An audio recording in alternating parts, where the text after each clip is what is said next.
बिस्मिल्लाहिर्रहमानिर्रहीम। क़यामत का एक दिन मुकर्रर है और ये दुनिया एक दिन फना हो जाएगी, लेकिन वो वक्त कब आएगा कोई नहीं जानता। क़यामत की कुछ निशानियां बयान की गई हैं जिनके बारे में बहुत से लोग जानते हैं, मगर इसराइल में यहूदी पादरियों का कहना है कि दुनिया की तारीख में 10वीं सुरख बछिया की पैदाइश हो गई है, जो कि इस बात का ऐलान है कि क़यामत करीब है। हमास के तर्जमान अबू उबैदा ने गजा के जंग के 100वें दिन पर खिताब किया था। अबू उबैदा ने गजा में ढाए जाने वाले जुल्म और नस्ल कशी का हवाला देते हुए यहूदियों पर मुकद्दस सरजमीन पर सुर्ख गाय लाने का इल्ज़ाम आयद किया। वो जिस गाय के मुतल्लिक़ बयान कर रहे थे वो सुर्ख बछिया रेड हाइफर है, जो अब इसराइल के मकबूजा मगरबी किनारे में एक महफूज और नामालूम मकाम पर घास चर रही है। दर हकीकत ये सुर्ख बछिया है क्या? यहूदी इसे क्यों कुर्बान करना चाहते हैं? आज की वीडियो में इस हवाले से मुकम्मल तफसीलात फराहम करेंगे। इस वक्त ईसाई और यहूदी दुनिया एक आलम खुशी सरमस्ती में है। उनका ख्याल है कि अब वो वक्त करीब आ चुका है जब पूरी दुनिया पर उनकी हुकूमत होगी। ईसाइयों और यहूदियों की खुशी की वजह यह है कि वो एक ऐसी सुर्ख बछिया को पाने में कामयाब हो गए हैं जिस पर सुर्ख रंग के अलावा एक बाल भी किसी दूसरे रंग का नहीं है। सहूनियों का अकीदा है कि जब तक हैकले सुलेमानी की तामीर नहीं होती उस वक्त तक मसीहा तशरीफ नहीं लाएंगे। हैकले सुलेमानी की ये तीसरी तामीर होगी जो सहूनियों के नज़दीक आखिरी है। हैकले सुलेमानी की असर नौ तामीर के लिए सब कुछ तैयार है, मगर सहूनी अभी कहते हैं कि उस वक्त तक यहूदी हालत नापाकी में हैं।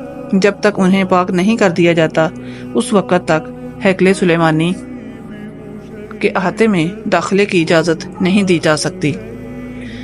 अगर इसके बरखिलाफ किया गया तो यहूदियों पर बड़ी आसमानी आफत आएगी। अब सवाल ये पैदा होता है कि यहूदियों को पाक किस तरह किया जाए। नाज़रीन, अल्लाह के पैगंबर हज़रत मूसा अलैहिस्सलाम को अल्लाह ताला ने एक संदूक अता किया था जिसका जिक्र कुरान में मौजूद है, जिसे ताबूत सकीना कहा जाता है। ये संदूक एक अलग खेमे में रखा जाता था जहां हजरत हारून अलैहिस्सलाम समेत किसी को भी जाने की इजाज़त नहीं थी। साल में सिर्फ एक दिन जो त्यौहार का दिन होता था उस खेमे में हजरत हारून अलैहिस्सलाम जाते थे और अल्लाह ताला से अपनी कौम के लिए बख्शिश तलब किया करते थे। उस खेमे में जाने से कबल एक गाय और 2 बकरे कुर्बानी के लिए लाए जाते थे। सबसे पहले गाय की कुर्बानी पेश की जाती थी। उस गाय को उसके खून, गोबर, चर्बी और खाल समेत जला दिया जाता था, जिससे हज़रत हारून अलैहिस्सलाम की पाकी वजूद में आती और अल्लाह ताला उनके गुनाहों को माफ़ फरमाता। उसके बाद 2 बकरे लाए जाते, उनकी कुरानदाजी होती। जिस बकरे का नाम कुरानदाजी में निकल आता उसकी कुर्बानी गाय की तरह करके जला दिया जाता। उस बकरे की कुर्बानी से बनी इसराइल के गुनाहों से पाक होने का ऐलान किया जाता। दूसरे बकरे के सर पर हाथ रखकर हज़रत हारून बनी इसराइल के तमाम गुनाहों को मुंतकिल कर दिया करते थे और फिर उस बकरे को बियाबान में आज़ाद छोड़ दिया जाता। सहूनियों का मानना है कि यहूदियों की पाकी उस वक़्त तक अमल में नहीं आएगी जब तक सुर्ख रंग की बछिया की कुर्बानी पेश ना की जाए। उस सुर्ख बछिया का गुज़श्ता 2000 साल से यहूदी इंतज़ार कर रहे हैं। ये बछिया उन तमाम शराइत पर पूरी उतरनी चाहिए जो यहूदी मजहबी कुतब में मौजूद हैं, यानी ये बेऐब हो और मुकम्मल तौर पर सुर्ख हो। उसका एक बाल या एक रुआं भी किसी दूसरे रंग का नहीं होना चाहिए, हत्ता कि उस पर कोई तिल भी नहीं होना चाहिए। चंद रब्बी 2 बालों तक की छूट देते हैं कि अगर सुर्ख रंग के अलावा पूरे जिस्म पर 2 बाल किसी और रंग के हों तो उसकी छूट है। नाजरीन, उस सुर्ख बछिया के बगैर सहूनियों की दुनिया पर गुलबा पाना उनके नज़दीक नामुमकिन है। इसलिए उस बछिया की तलाश पूरी दुनिया में जारी थी। कई दफ़ा ऐसी सुर्ख बछिया को ढूंढ भी लिया गया था, मगर मजहबी रहनुमाओं के मुताबिक ये तमाम शराइत पर पूरा नहीं उतरती थी। इसलिए फिर से नई तलाश शुरू कर दी गई।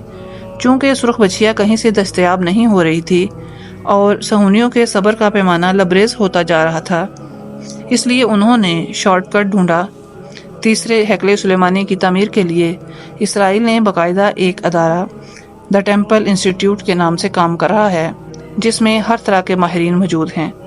انہیں پتہ چلا کہ ٹیکساس کے ایک فارم میں سرخ بچیا موجود ہے جو ان کی شرائط کے قریب قریب ہے۔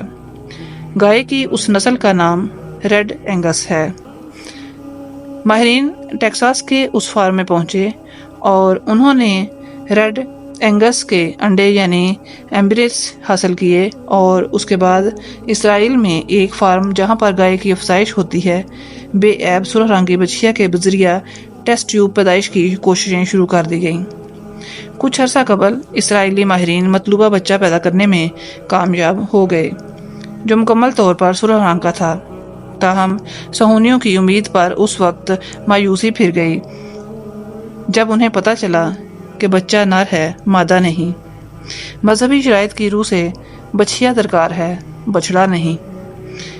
اس کے بعد دوبارہ کوششیں شروع کر دی گئیں۔